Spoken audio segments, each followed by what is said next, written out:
Do you think this is the end for South Bombay? Our downtown is BKC. That's the center, and that center is the north-south center of Mumbai. And it is moving in one direction only. No advertising, no marketing, no branding. Between the three, Navi Mumbai, Thane and Mumbai, do you envisage your world the prices of Navi Mumbai could overtake that of Mumbai? Not possible, but I'm pretty sure it's a certainty.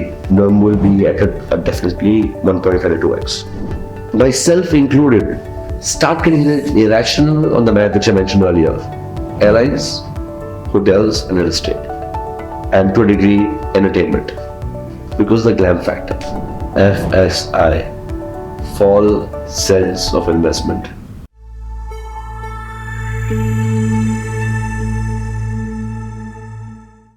In today's episode of The Real Deal, I'll be talking to a member of the first family of Mumbai Real Estate, Ashish Raheja of the Raheja family. He represents a company called Raheja Universal that sells apartments in the range of 1 crore to over 100 crore. Welcome to the show, Ashish. Thank you. So there are many Rahejas that a Mumbai home buyer knows. Can you explain to us what this Raheja tree is all about? Well, actually, I have it at home there, the Raheja family tree. It's quite expensive. Like the general answers, but it's my grandfather and his brother was the founder. And now we're in the third generation. The multiple offshoots, we're one of the, in Bombay, about 4 or 5 players. We're one of those 4 players. And there are others in Bangalore as well. Okay. So tell me, for someone like you who's grown up in this ecosystem for decades in real estate, was real estate the natural option to be in, or there were other professions you had considered? Personally, I wasn't as drawn to real estate, if you ask me individually, as in school, as well as I was drawn to art, painting, design. In college, as to tune out, I love math, but to tune out and make designs of buildings, as to go on family holidays, be it Gulmarg or be it Mahabaleshwar, to take photos of colonial architecture or Goa and Portuguese architecture. So design was the driver, especially building design. And since my family was in real estate, that became the natural platform where in a unique position where I'm the client and not the architect, where I can tell myself what I want to do. So it was not a business or career choice directly, but it tangentially became the ideal platform to experiment with my philosophy or my ideas of design. Some worked, some didn't, but that's how it came to be. So that was the first, we created the architecture department, and that's where I spent more than half my time.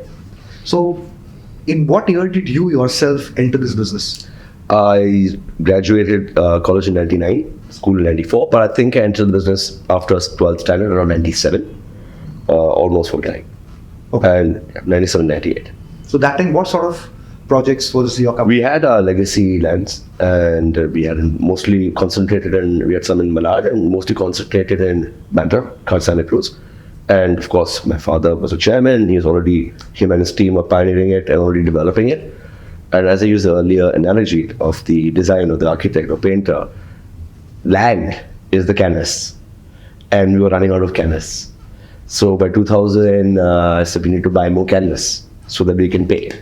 So I started getting into the business of the ongoing projects and go involved in some of them, especially in Bandra, but more on the execution side. The designs were already locked in and the land was already locked in. To start fresh with a fresh canvas that wasn't available yet. So that journey started in 2001. Okay. So in 2001, when you started looking for a new canvas, what was your strategy to find that canvas? What were you looking at? See, traditionally, us and most of our family offshoots were concentrated in the western suburbs, the Bandra to Borivali belt. Specifically, Bandra, Santa Cruz was where we started in the 70s and 80s and grew to Darso, Andheri, Goregaon, Kandivali in the 80s. That was we barely were in South Bombay or other location. That was the bread and butter and safe haven. Middle income housing or luxury middle income housing. But beauty is in the eye of the beholder. What you see, everybody sees an empty canvas, an empty piece of land. This is 1 acre. I look at it that way. But you look at it a particular way, I look at it a particular way. Do you see, imagine what kind of building comes in. The value of the land is not determined on a per square foot basis. It's worldly. That's 5,000 a foot. That's Bandra, that's 4,000 a foot. Or that's Goregaon, 2,000 a foot. That was the commodity pricing for lands in particular locations. But certain land canvases were intrinsically undervalued or overvalued. Now, Bandra, Santa Cruz, very active. It was a no-brainer. There was no risk. We knew the selling price of flats. They'll go up 5-8% per year. Of course, in big bull market jumps more, but there's no massive alpha to be made. It's already an existing demand. It's not a blue ocean, it's a red ocean. There's 10 developers. There's the 4 branded guys, the 4 medium guys, and the 10 other guys coming to that market. Everybody wants to be in Madras, Santa Cruz. Or later on, everybody wants to be in South Bombay. Later on, everybody wants to be in Low Parel. The point is, what's the point of being in a red ocean? Strategy is find a blue ocean canvas where you get the land at what he's saying it's worth 10 crores. I'm saying in my head it's worth 50. And the same land in Bandra, he's saying it's worth 10. In my head, it's worth 5. I could be wrong, but that's strategy played because the intrinsic fundamentals of overvaluation, undervaluation. And I'm a student of Warren Buffett. He also says that equity markets are imperfect markets. It's never priced based on fundamentals. A lot of it is based on perception and optics. It's not that different for land, which is even more illiquid. It's based a lot on perception and optics and FOMO and follow the herd. There's an inherent risk in going for that unknown blue ocean location.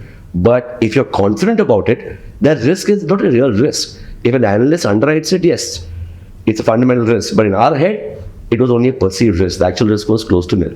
So around 2002, 3, my brother was getting engaged. We lived in a family home in Paliyal. As you asked my family tree earlier, my father and his 3 brothers, they had 1 floor each. And my older cousin was getting married and moving out. So my mother said, Rahul, your brother's getting married. You will also get one day. I think we should have 3 apartments. And let's find another small property. And we can make 3 flats and live as a nuclear family. I said, fine. I said, where? She said, Bandra. As a location, phenomenal. I would love to be anywhere in Bandra. She said, Paliyal. I said, hell no. Why? Why no Paliyal? Like Paliyal is like the go-to place for most people. Paliyal is in the middle of nowhere. It takes from Paliyal to get to Mehboob Road, it takes 20 minutes. It's a great address, like Beverly Hills. Doesn't mean it's a fundamentally good. It still is a great location. I'm not saying it's a great location. Not a bad, it's a phenomenal location. I grew up in Paliyal. So I said, anyway, if you want to, do it. At that time, Bandstand, Mount was trading, you won't believe it, at a 30% discount to Paliyal. Because Paliyal was an address, yes. But 3% is a good alpha, but not a great alpha. And I said, it's 30% is in Paliyal, and my opinion is worth 20% more. So it was a good alpha. I said, fine. Because the personal choice, let's go. But there's no land available. It's all collector land, leasehold land, kuch clean land, nahi hai, and we need 1,000 meters. See, what if I get you a land? And think, but the mother's brilliant, in her genius networking, which she's good at, she found a willing seller, not a willing, unwilling seller, who's, I will not name him, but his wife was his good friend, one of the billionaire entrepreneurs of India, and got me an audience with him. At 6 a.m. at the Orchid Hotel, I met him. I said, listen, I'm not selling, but my wife has told me I have to at least give you the opportunity. 1,000 meters, 25 crores, take it or leave it. So how much time do I have, sir? I thought, give me a week, you have 15 minutes. So I step out. I call up one of the architects in South Bombay, Mr. Noshit. He wasn't available on the phone. I called his colleague and I said, you'll land in Annie Besant Road. Is it available? He said, yes. I said, how much? He said, 26 crores. I said, down. Now, all the sums, what's a great deal here? 25, 26, what's a great deal? Simple. The 25 crores was leasehold land. 50% goes to collector. By the time it came home, it was 40 crores. That came home with stamp duty and that lease was 10%, came 30 crores. Again, what's the difference? 30 for Worli, 40 for Bandra. This was 1,000 meters, that was 5,000 meters. So 5x, 80% discount on a per foot basis, and FSI 1.33, FSI 1. On a per square foot basis, it was trading at 15% of Bandra. That's Delta. And today, you know where any Besant Road is, and what's the Delta? It's almost none.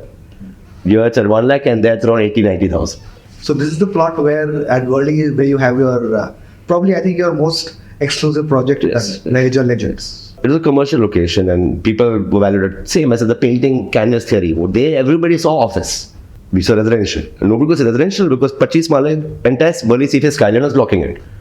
So fortunately we think like our organization does as design and innovation, not as builder and FSI. FSI for us is not the currency. The currency is 2 things, net present value and the design innovation.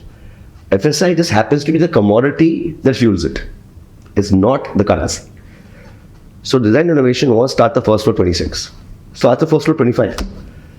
So Worli CFS land, keep in mind, was priced same as Bandra. The same 4,000 meters, 5,000 meters would have costed us 125 crores of Worli CFS. Same thing would have cost 125 crores in Bandstand, cost us 25 crores. So we spent 10 crores more on building a 25 story 100 foot podium, another 100 foot of 120 feet of hollow floor. We created the concept of hollow floors. There's nothing. Approved legally, no misuse of FSI, completely legitimate. Provided we get an undertaking, we'll never misuse it, which we didn't. And the first floors are at 26, which was above the Worli CPS skyline. What was the reaction when you told people in your real estate ecosystem that in that street, dominated by commercial, you want to do residential? Most people I've noticed in real estate, they follow the trend. Probably it's not only the real estate, the other industries. We didn't tell anybody. Why tell? Because we were intent on buying more land. So that time we kept quiet. In fact, we kept the facade by doing commercial for a while. Because we were trying to take 2 or 3 more lands. We didn't get all of that. We just succeeded. This was the land of a Birla company in Calcutta. We got another land of Videocon also. We almost had Mathilda Mills. So we were in that spree to tie lands without, when most were doing office or something, or even compact residential. We had Lux residential in mind. But we had limited capital, and you could only tie up that much land. So we kept our business plan under wraps until we launched 2 years later. So was generous, especially not because of that, because we also did 6,000 square foot floor plate, 1 flat of floor in any Besant Road, not Napier Road. So tell me, for doing these sort of projects, Legend is such an exclusive project today that it's almost obscure. Nobody knows it. Nobody's heard of it. It's still unbranded. People passing without knowing what it is. Do you take that as a compliment? I'm not sure. It's 2 ways. I mean, one thing, people love recognition. Like I know in Chembur, our project Acropolis is recognized in that community. I know in Kulaba, Buckley Code is recognized. There's a degree of pride as an architect or as a designer, not as a developer, and that your design is recognized. But there's also a degree of pride as a quiet businessman that the least known building commands the highest price.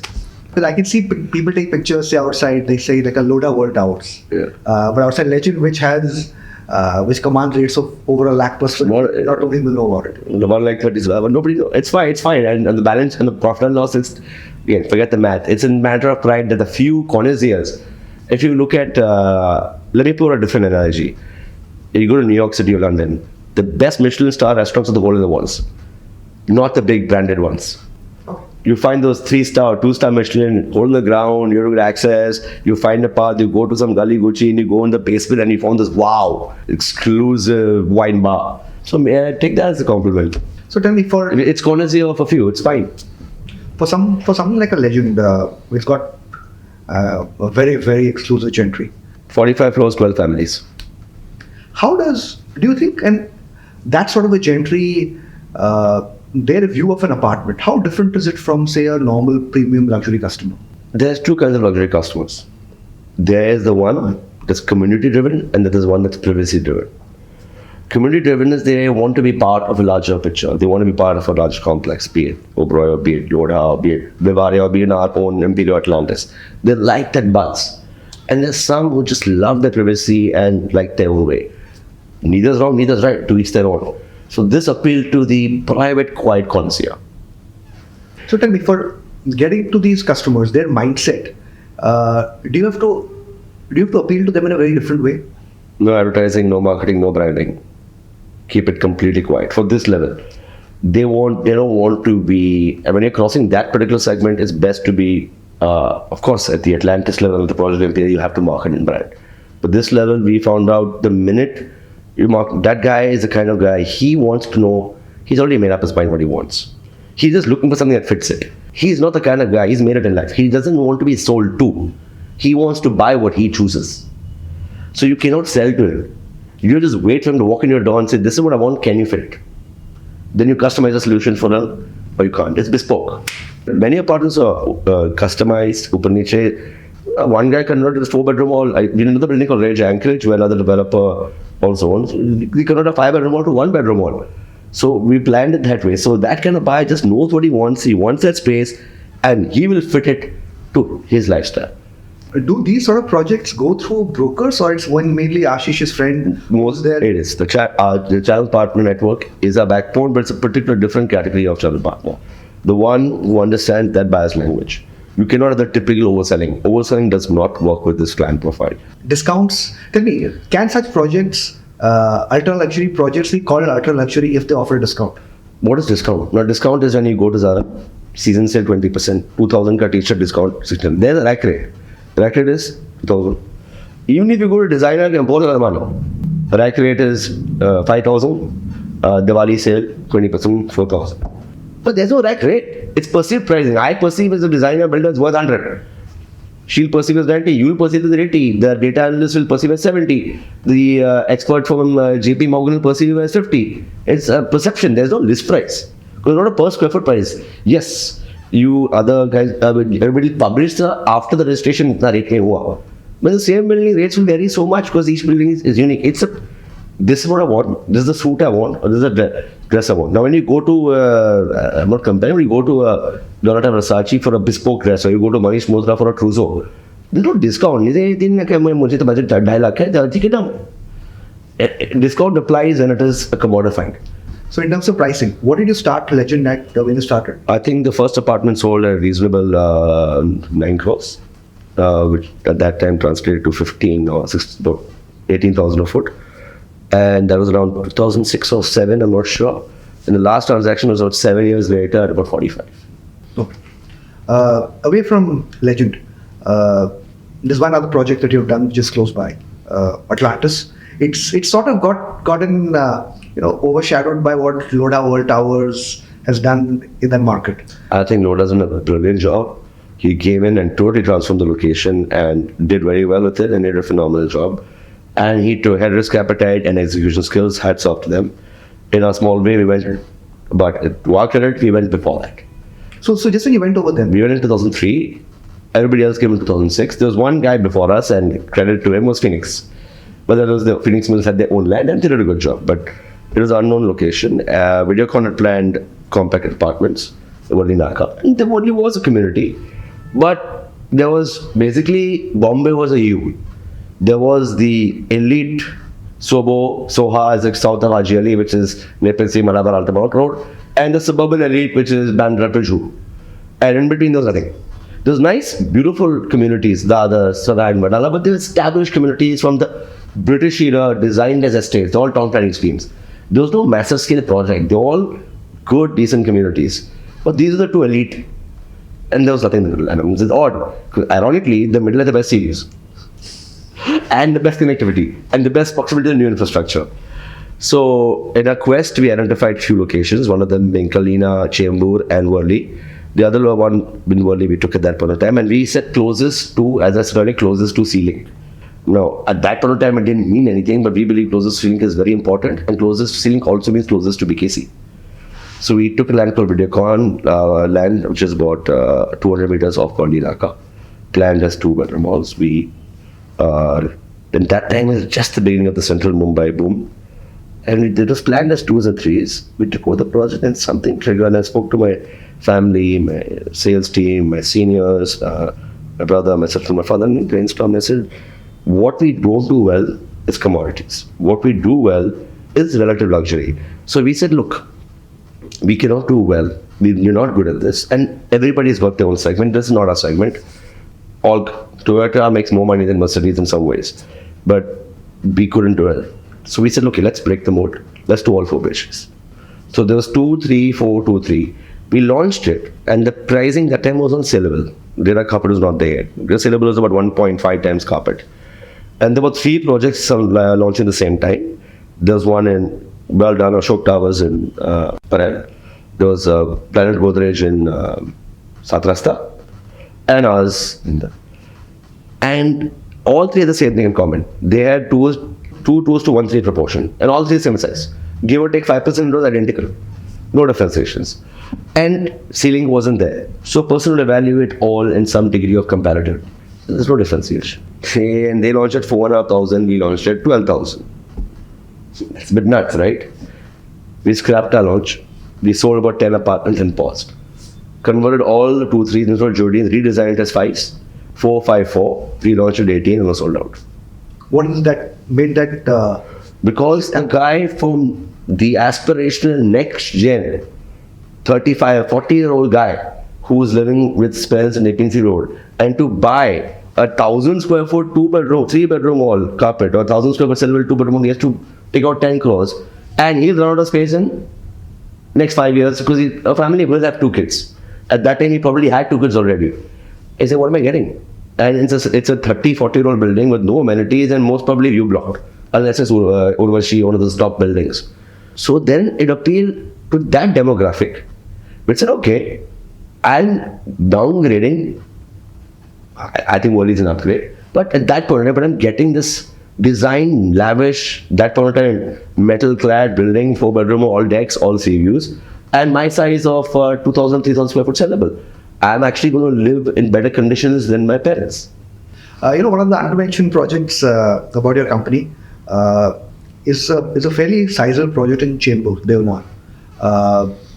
I don't think before you entered there were two branded projects under. They were smaller scale. Nani was in there. What is it that attracted you to a location like Chembur 20 years back? Right now it's hot. What is undervalued? The demographics of Chembur is a very rich community, and I don't mean rich by just wealth. I mean rich in terms of the quality of people, the professions, and you'd be surprised at how cosmopolitan it is. Unlike certain particular communities, Chembur is very cosmopolitan. And what appealed to me, proximity, it was midpoint between BKC and Navi Mumbai. Irony is, Palm Beach Road was already established as the Marine Drive Malabar area in Mumbai then. And then you had Bandra here. And in between there's a slump. Why is Chembur lesser price than Palm Beach Road? Didn't make any sense. The rich community, of course, it was priced in Diamond Garden. Diamond Garden is the Pali Hill of Chembur. Very high prices. And asking them to move out is asking a Joe guy to go to somewhere else. I want to be in JVPD only. I want to be in Pali Hill only. I want to be in Diamond Garden only. But what's the fundamental? It's just an interest. It's like I want to be in Bel Air because it's Bel Air. Beverly is Beverly Hills. Hyde Park is Hyde Park. Fundamentally, it's not that much better. I said, Diamond Garden prices are this much. And Devnar is nothing. There's only factories. There's a slaughterhouse. And there's a view of the, what's that, Trombay. I said, fantastic. So when we bought the land, it says there, always buy all when optics are poor. The Imperial, the third project we bought in Worli, was in the middle of a lane completely encroached with the brothel next to. Chembur had a slaughterhouse behind and Mumbai in front and a telephone factory next to it. When we had the ministry had not shut down, had a chimneys of a chemical factory next to it. One in Goregaon, Raheja Titanium, which you mentioned the other day, had a tabela next to it. So that's the irony. They're fundamentally good, phenomenal locations. The canvas is pure. What's around the canvas can obviously gentrify one time. But the fundamentals of infrastructure, Devnar was 3 minutes from Chembur. And the irony is, once you're there, it was trees, it was greens. You get views of the greens of the hills. You were seeing it at ground level. And as I mentioned earlier, as a design perspective, you imagine a building of 18 stories. You imagine that, and imagine from the fourth row, what's happening won't matter. Once you're in that community, so we doubled down and bought a second land next to it as a joint venture, and we built 1 million square feet. At that point in time, 1 million square feet was ambitious for Devnar, now Chembur. How was it to sell over there? It was the fastest seller. Not because it was the best, only the best project, it was the only project. There was no supply. How was the pricing at Acropolis? We launched in 2003 or around then, 3 projects simultaneously: Kandivali, Malad, and Chembur. I remember very clearly. Same time as Atlantis. Kandivali is a 2,800 on saleable, Malad is a 3,100, Chembur is a 3,300.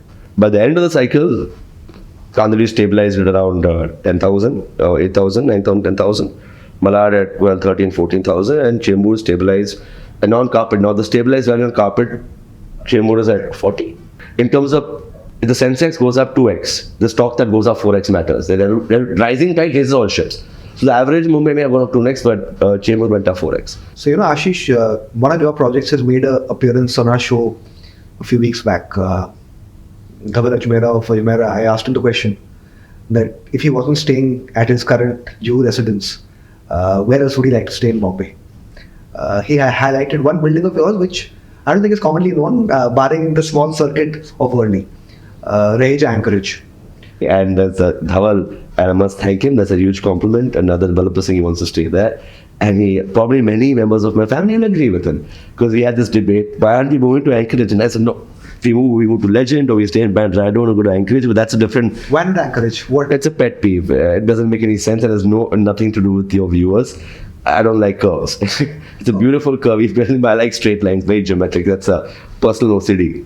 Many of architects have argued with me on that. But if you see Worli, those curvy buildings, they're beautiful, but I can't live in them. You can't live. And now some of my friends live in them and they're saying I had nowhere to put my water. That's okay. In a large scale like Anchorage, doesn't matter because the back is curved, or no. Smaller flats, where do you put a wardrobe, where do you put a toilet, where do you put a kitchen, it starts affecting your day-to-day life.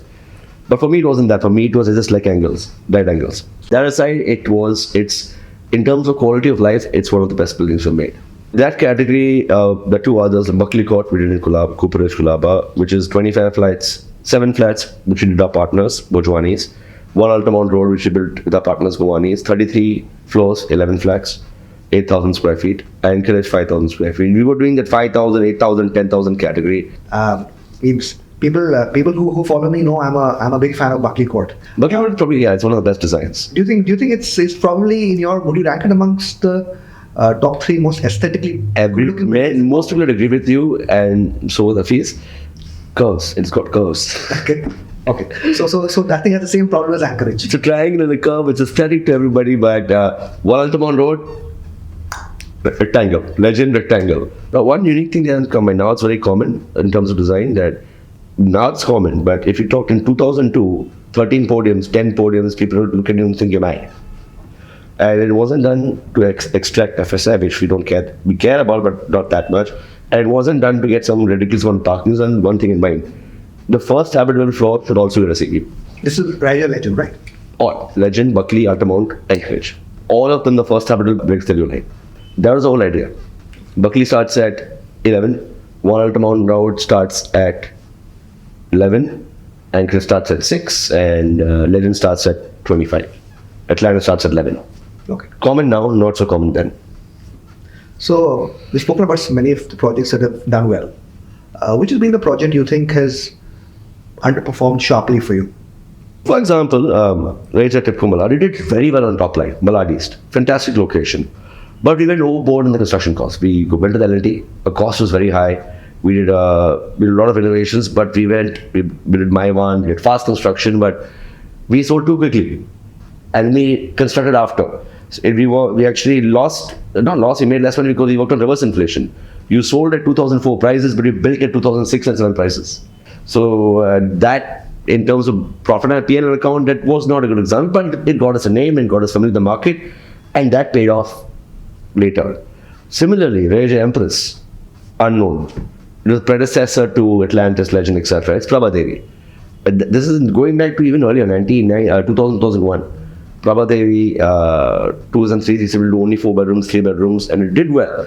But because we over-designed it with 4 podiums and still 10 4-bedroom walls, but still the Prabhadevi market could not accept that, and we sold off plan. Had we waited till it was ready, we got the price. But we over-designed because we were busy building our design brand rather than looking to a P&L. So yeah, there are some projects who did not perform as well on the P&L. But in terms of design, etc., they all are done between good to excellent. But in terms of financial performance, there's a lot of relativity, but most of it is because we have got overboard on cost, but rarely because we underestimated the value for sale. So our second places where we did not do blockbusters, where we did commodities. Where you did a standard, without the design innovation, you did a standard box and cookie cutter, they were average performers. I'll not name them, but we have them. Everybody has them. Those cookie cutter projects did average performance. Have there been any projects of yours that have made losses? Niranjan Hirandani once told me that the only project he made a loss was the one at Kharghar, where he couldn't even recover the construction cost. Everywhere else, he's managed to make a lot of profits or some profits. Similar to Niranjan uncle, Kharghar was too far ahead of time. And we did the same thing to Bangalore. We went out there and we thought like Mumbai, and obviously the purchasing power, the thought process is different. We lost money. And had we mentioned another uncle, he bought a project which had 2 or 3 towers in the shopping line. He was ahead of time. But wherever he's done 100 acres ahead of time, you lose money in the beginning and make a lot in the end. So the question is, which project lost money? Maybe not, but which phase? The really blockbuster projects will definitely lose money in the first 2 or 3 phases. Because you have gone to a blue ocean unknown location, and to establish that location, I wish sometimes now in a project of ours, 2 other competitors have come. I'm like, thank God. That means somebody else is going to pump into infrastructure marketing, others you have to do all the heavy lifting. Your one big project is the one at Navi Mumbai. Yeah. I had the chance to visit it last year when you just launched it. What is your vision for that sort of a project? It's a large land parcel in a location that isn't very mature. Are you looking to just replicate what's happened at Chembur? Is that the approach? Have you heard that saying? It's very common in American parlance that kid lives on the wrong side of the road. It means the wrong side of the neighborhood, or that's the dark side. That's all it is. We just happen to, we happen to be the wrong side of the road. It's as simple as that. But now that can switch. At one point in time, Link Road, Malad, Goregaon Western Suburbs was premium to highway. But the infrastructure on highway is not better than Link Road. And the equalizer is not better. It's optics. If you just cross the road, you're in prime narrow road. You're on a little bit further here, you're DY Patil, you have L&T Mall, etc. It's the same philosophy. Take a piece of land in what is perceived to be an unestablished location, but fundamentally, it is 3 minutes from DY Patil. It is 8 minutes from Toll Naka. It is not 20 kilometers from Panvel city. So fundamentally, the strong vision is to build a premium in-city township. You would obviously, investors or purchasers who come in phase 1 or 2 will get the upside. But that's, as I said, the price of a larger layout is you do make less money or in the first phase to establish it, and you reward your first adopters. Be it technology, be it thing. Everybody said the first adopters actually take the highest risk, also make the highest return, but we don't mind. And we'll make money, we'll actually make our profits in phase 3 onwards. So right now we are on 2 and it's establishing well. The vision is to have what we have done so well in Mumbai. What is missing in Navi Mumbai is a fantastically well-designed city, but the prices are also controlled parcels. The lands are controlled by Sitco and MIDC. That means that 1 acre, 2 acre, 3 acre auction.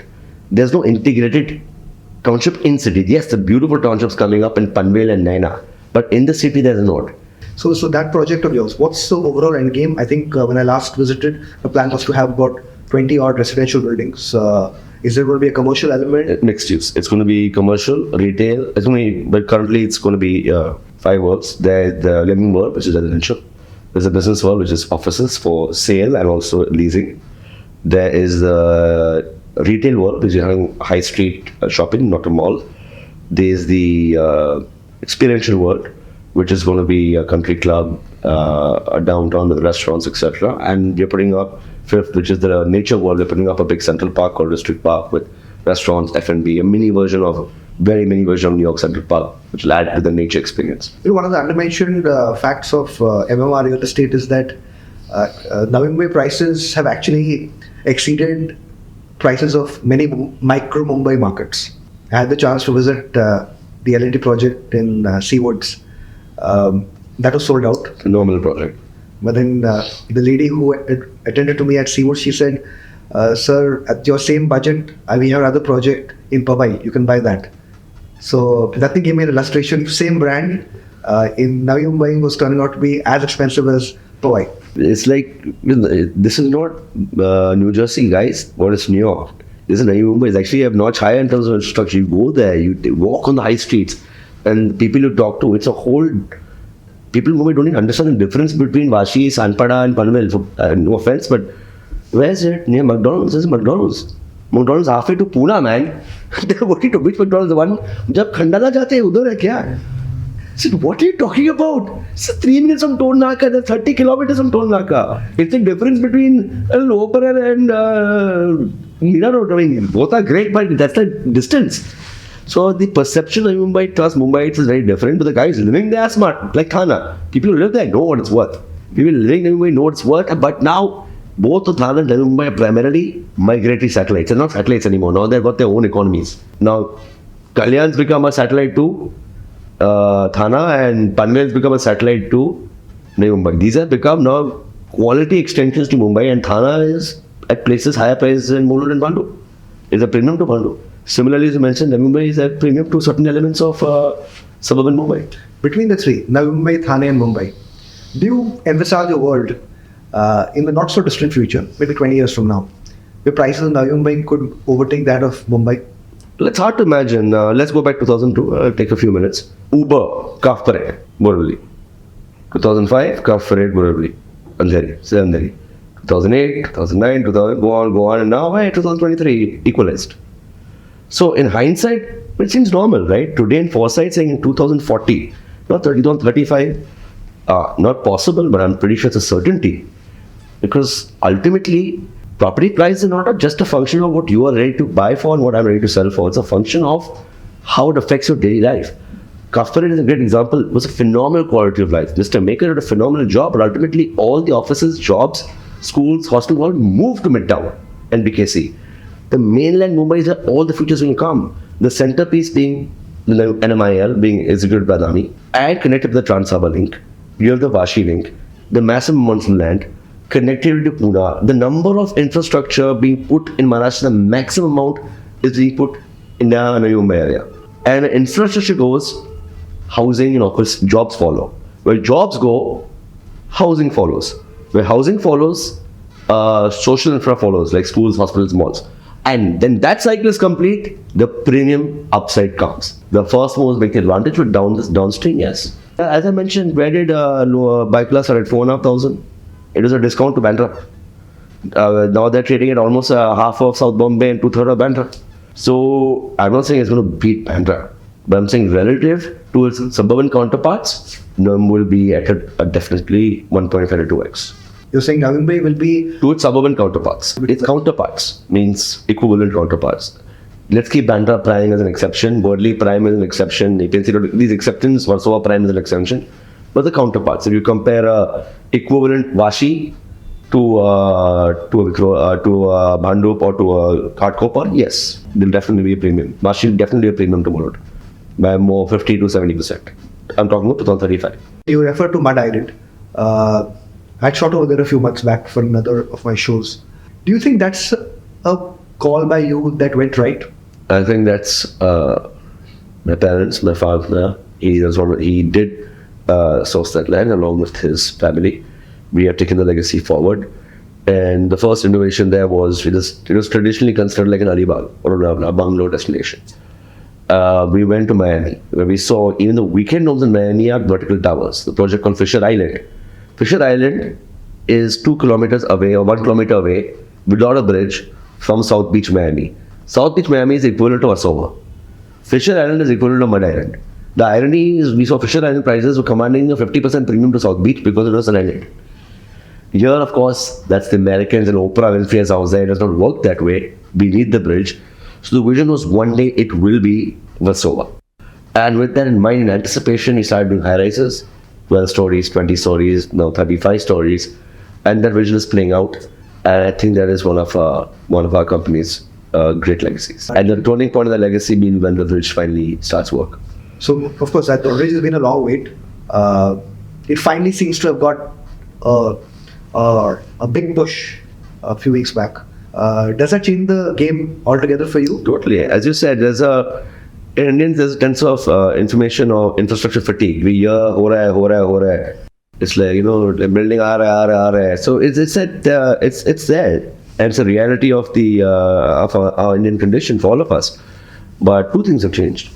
Firstly, biggest milestones is normally in any project is in recent times, and rightly so, is environmental controls. And the second is community controls. The community has to have a say in it.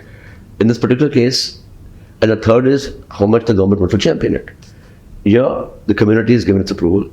Equally important, the environment and coastal zone authority have given the approval, which was not there. And thirdly, there is champions of the government who want to deliver infrastructure. And then they want to lead it. And the fourth is the funding is there. When there's money and there's will and there's intent, the approval, the likelihood goes dramatically higher. The amount of like the Worli ceiling book, the coastal road is going to be done in less 10. Though it's a project is 8 times larger. Simply because of will, intent, resources, and all approvals in place. Do you think this is the end for South Bombay? It's been a dead market for almost a decade. Commercial removed, residential prices have fallen in. Our downtown is BKC. That's the center, and that center is the north-south center of Mumbai. And it is moving in one direction only. As much as western infra is opening, you cannot expand land westwards, it's the Arabian Sea. So the only next shift is east. The access was moved from south to north to BKC, and further growth is from BKC eastwards towards New Mumbai. That's it. Everything else is ancillary.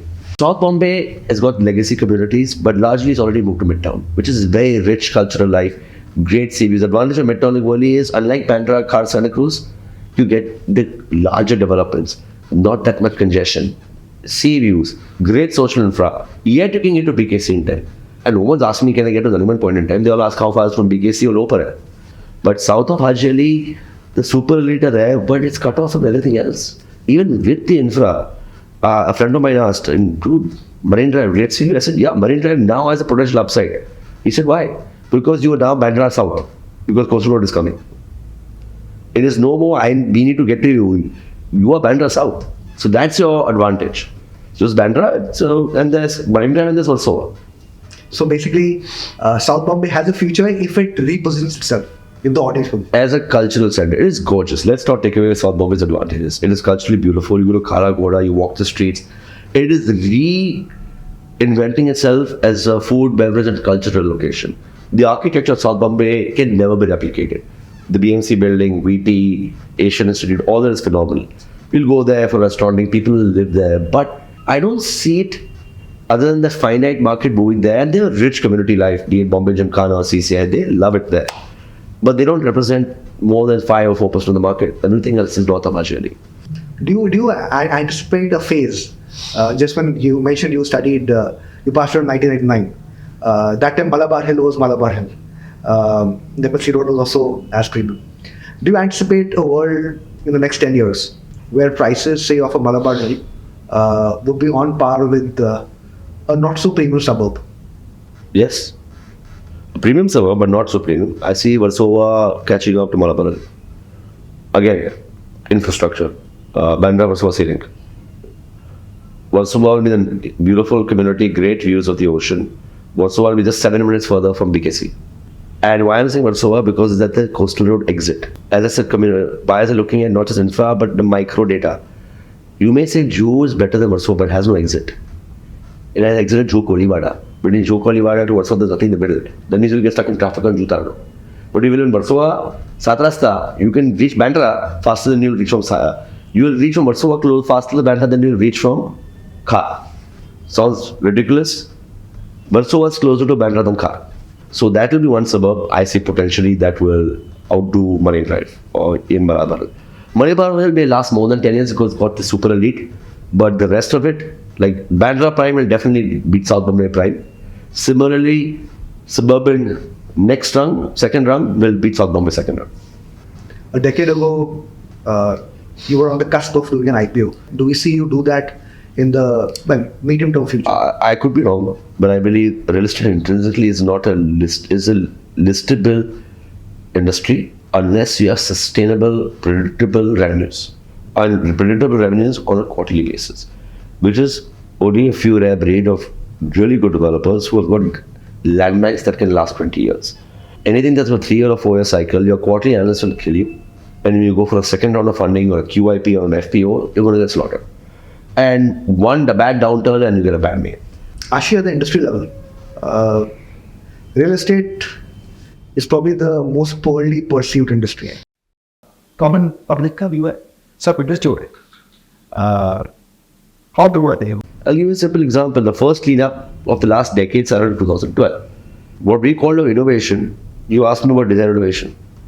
You asked about land innovation. Discuss all these things, how you differentiation. There was one big differentiator prior to 2012. It was called FSI innovation. People redefined what FSI means, which was, I can understand, let us change the designs, we get a better view, or a better kitchen, or a better Vastu compliant living room, or go to a location which is 20%, 50% lesser price, only 10% weaker. But how do I make house 2 plus 2 12?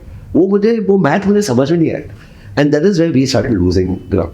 But how did that happen? It happened because the DC rules were great, but there was, and the irony is the biggest money was not made with the builders, it was made with landlords. They said, "तू चोरी करने वाला है तो मुझे ज़्यादा." And it wasn't chori, it was legal loopholes, and that's all been shut. It started in 2012. Mumbai has fallen back in the commercial world a lot because of its cost of living, of which housing plays a big role. Will Mumbai always remain an affordable market? Yes. Desire to live here is not just a desire for jobs. It's also a desire to live in a thriving cosmopolitan city. And there's a price attached to that. The demand first dictated the high price your willingness to pay in Mumbai. But what's changed, particularly for Mumbai, which I do not know about the other super metros, is unlike a Bangalore or a Hyderabad, our cost of land is very different. If you buy land in Bangalore or Noida, there comes the built-in FSI of 3 or 4. Here we have built-in FSI only 1. So what many people don't understand is that 1 crore home in Bangalore and the 2 crore home in Mumbai, the developer makes approximately the same margin. Most cities have 20, 25 stories. In Mumbai, 25 stories is a low rise. So our time, because we are optimizing the FSI, we take 2 years longer. So that means you have to carry that interest on an average cycle 2 to 3 years longer, which is another 10. If you take 12% or 11% pay, it's another 33% on cost. So your banker is a larger profit share in Mumbai than he is in Bangalore. Simply put, in what looks like 100, land and construction is 50, BMC and banks take away 30, we're left with only 20. So you ask me to reduce price to 20, fine, zero profit, widely built. And where's the margin for error? The project is delayed by 1 year. Or the prices drop by 10%, the project score is not viable anymore. But then there's a reason for taking a project in a industry like real estate, which has many risks and many variables. It's such a thin one. Why would so many developers then embark on so many projects? 3 industries are driven partially by the math, but at once upon a time it is viable still if it's sustainable. But the super boom gold rush is gone. Now it's a constant bronze to silver rush. And that happened because of the India story and the Mumbai story. But 3 industries I feel sometimes, myself included, start getting irrational on the math which I mentioned earlier. Airlines, hotels and real estate. And to a degree, entertainment. Because of the glam factor. I want to produce a movie. I want to make a building in Altamont. I want to have the tallest building in Borivali. I want to have a 400-room 5-star hotel. I want to have the best service airline. And then rational financial math goes down the chain because of the glam factor. So it's in a way vanity. I think that's the correct word. I'm not saying all, I'm saying some. And these are, I'm not talking about the developers, I'm talking these are the vanity industries. You pointed vanity, you pointed mismatch in terms of a developer's expectation. A lot of that is driven by FSI. One famous Delhi politician called most Mumbai politicians as FSI politicians. Okay, many people from your own industry have advocated for raising FSI to boost affordability. Has it helped affordability? FSI, fall sense of investment. That's the abbreviation you follow. It's a great. FSI is a currency. It's like capacity of a factory. This factory you buy has a capacity to produce 100 cars, right? But all 100 cars is the same. I'm sure Mercedes will make a different car, Jaguar will make a different car, Toyota will make a different car, Fiat will make a different car. It's a unit. Now, isn't 70 Mercedes worth more than 100 Fiats? No, Fiats are good, but don't you think 70 Mercedes will sell for a better price than 100 Fiats? So what matters more, the financial profitability of Toyota Mercedes or the number of units they produced? It's the same factory. May not be the best analogy. FSI is only worth as much as the developer and work with the architect can optimize it in terms of user experience for the customer, which translates into revenue. If I told you this is a project in, say, Malad, if I can go up to 60 stories consuming the full FSI, and then we are voluntarily pausing at 45, giving up 25%. Sounds stupid, right? What if I tell you the additional 15 stories, we'll end up losing 50 crores more? It's the law of diminishing marginal returns. Beyond a point, construction cost, people say FSI is a commodity, but the more you use it, the less value it has. Because FSI is not worth an intrinsic 3,000 a foot. FSI is equal to selling price minus cost. But if I consume more FSI, 3 things happen. My construction cost beyond a particular level starts exponentially going up because of steel and cement and number of elevators and all they may be, number 1. Number 2, if it takes me 2 years longer to build, our other partners, the banks, add on 22% to cost. Compounding. Number 3, you have created from 45 to 70 stories your own competition. You have that much more inventory to sell. So the inventory overhang goes up by a year. You stack up the math, it does not make sense to always consume FSI. Unless you can consume it all at 20 stories, it's almost impossible. There's a plus to it. The higher floors get a better view.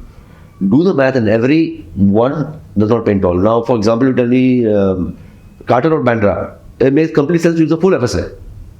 Because whatever math you do will stack up. But that's not always the case. In most cases, at least in Mumbai, it may make sense not to consume the full FSI. The math actually, your profits go down the more you consume. One of the interesting trends that's played out in the last 2 years is that we've seen a strong market. I think to a large extent it's been exaggerated with some data gaps. That's fueled complete rush in terms of new projects. Should the market be worried or should we be satisfied that so much supply will bring a lot of good options for home buyers. Okay. The demand, the supply cost, as I mentioned earlier, does not determine the selling price. But neither the selling price determine the reality of cost. If selling price goes above and things go well, rush of supply comes. But the rush of supply is coming without actually incurring that cost. It incur 30-40% of the cost. So hence I'd like to make two statements. Firstly, I think last 3 years. Let's not forget the 2 years or 3 years prior to that was doldrums. You spread the last 3 years demand and spread it over 6 years, it's a good year, it's not a super strong year. Because the 3 years prior to that were very bad. From 18, 19, 17, 18, 19 was quite slow. 21, 22 and 20 was strong. It's averaged out. Going forward, the super lows prior and the super highs we saw, which was pent up and no demand, I see it coming to a sustainable level. You may see instead of 2,000 or say arbitrary numbers, in a particular location 1,000 units are coming up and now suddenly 1,500 units are coming up. Abhi supply zyada hai, price gidna chahiye. Correct reaction. But of those 1,000 units, maybe 800 would be delivered. Now there's 1,500 units, maybe 500 units delivered. I'm talking hypotheticals of real supply versus perceived supply. Perceived supply is what you see marketed. What you see is the data. Real supply is those projects which should actually be delivered and not get stalled. If you take away anomalies of those without full approvals, those without proper financial closure, those without proper pre-sale, and more importantly, those who are selling at a price point without financial underwriting of their ability to complete the project, they will stall. And then, yes, the guy who paid 1.7 crores versus the guy who paid 1.5 will feel he got gypped, he wished for 1.5. But 3 years later, when he gets his project and the 1.5 guy or 4 guy is still struggling and complaining, mera delay ho gaya, that's when the reality will come. Unfortunately, that reality will only hit 2-3 years from now. So I think the next, going forward, we have to be cautiously optimistic because India's story is still strong, despite the world. Mumbai demand is still strong, but we shouldn't be assuming, except where there's a massive infrastructure play, like an airport or a bridge or a Trans Harbor or a metro, we should appreciate that we should just be cost inflation increased. Okay. Prices should not be jumping, there'll be cost inflation, with the one exception of infrastructure plays. Okay.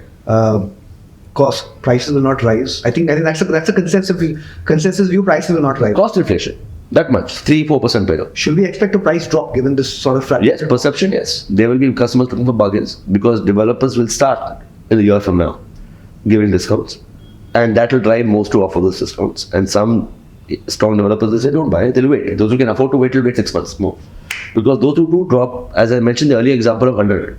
100 may 50 is land and construction, 30 is BMC, and 10 is interest. So I've got 20. Typical margin is 20 to 50. If you drop your prices by 10 to 15% your project and you delay by 6 months your project from viable, it can't complete. It can complete, but it will get stalled because that discounting is only to fuel the next 1 year. What happens 2 years after that? He'll complete to a certain degree and then he'll discount again. So the buyer will feel good. He'll bargain. But keep in mind the reality of the supply mat. Just like my land cost is not determined, I cannot justify a higher price because I paid more for the land. Similarly, conversely, the logic is you get paid a lower price for flat, there's a real risk that goes from real supply to perceived supply. So it's this self-fulfilling prophecy. Like we love predict prices will go down and projects will stall. There's a correlation. They're stalling because prices went down. Now if I tell you increase prices by 15%, I'm not talking as a builder, I'm talking a real deal. 80% of projects will deliver on time. The prices remain the same, 30 to 40% will come. They drop by 10%, that figure goes on to 20%. Because the viability of the project math is going to go down. No, so just to understand, you're saying what percentage of projects should they... At our current prices, they go up with cost inflation. I presume about 30% or 40% will be on time. Okay. They'll be on time. On time, maybe a few months here and there. 60 to 70% will not be on time. Or it's because they already started, the prices and the cost math is not correct. In my opinion, I could be wrong.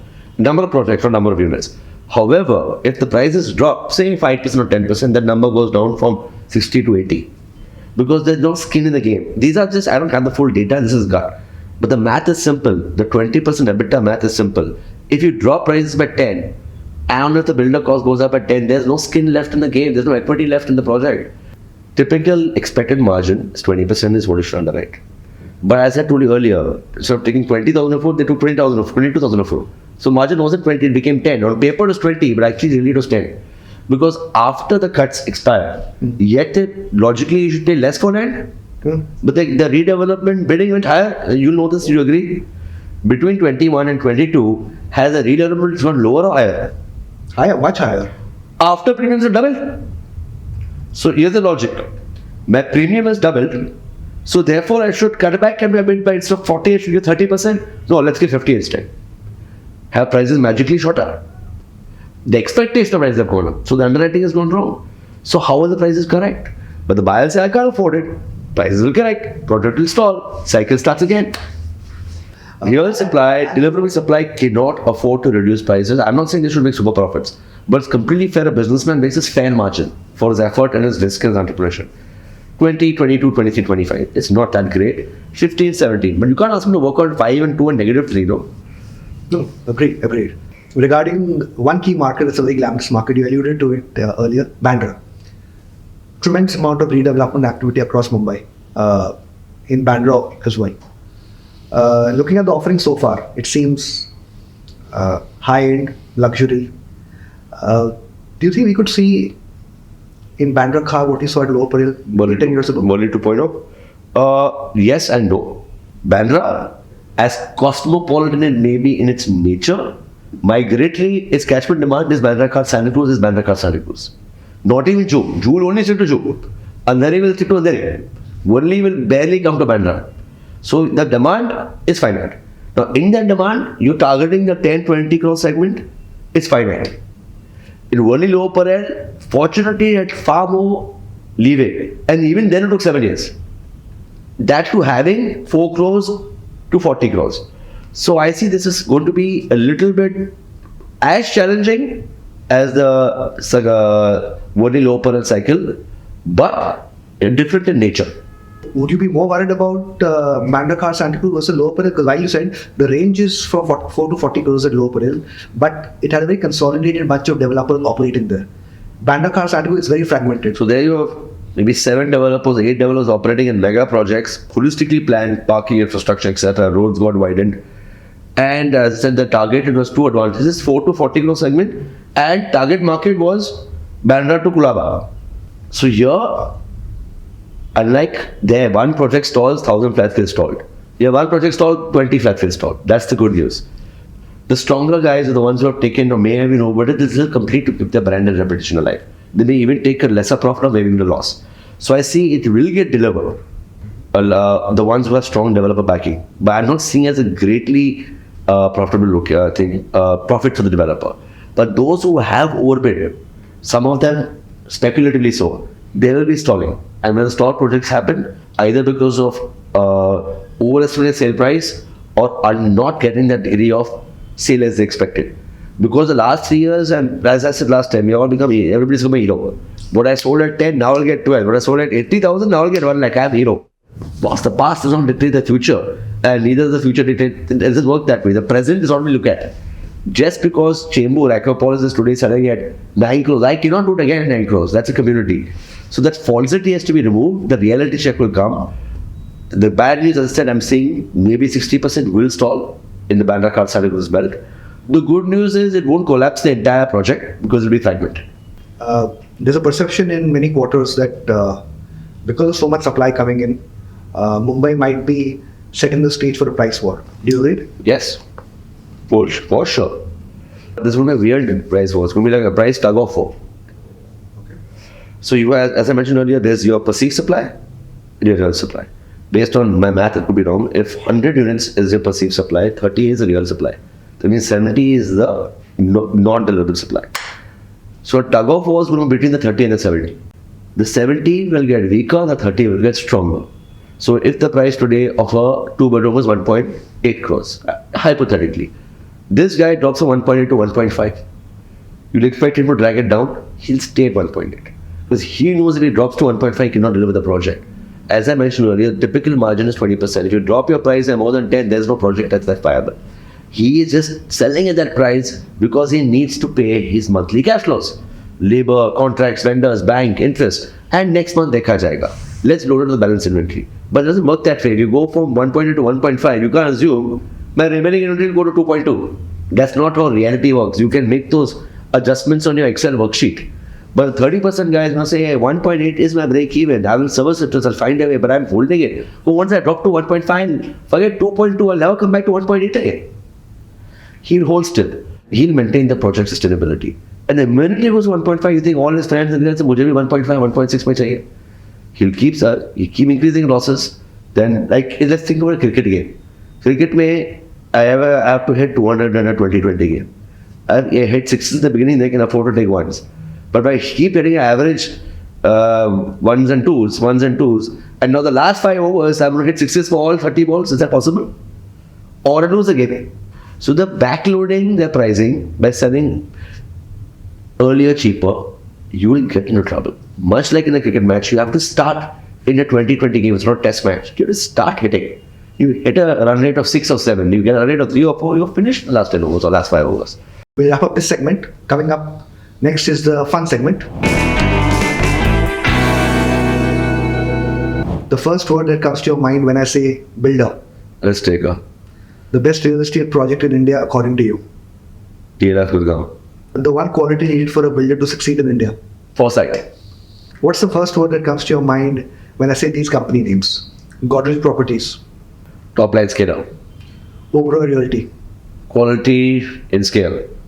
Rustom Ji, Redevelopment master. Hiran Dani, Township creator. Lodao. Wow. Wow. Super scaler. The one underrated part of a project that a customer should keep in mind before he makes his purchase. Don't look at the outside. Sometimes the inside, inner beauty also matters. And the inner beauty, the floor plan. Stop looking at the amenities and facade. Start looking at the floor plan. All of you who buy off plan. It'll matter to you when it delivers. Okay. Which is the one project of your competitors you wish you had done? Yeah. Oberoi Garden City. What is the one thing that would be your deciding factor if you were to go and buy a home? Sea view, floor plan. Offline or online brokers? The future belongs to whom? Future brokers, offline.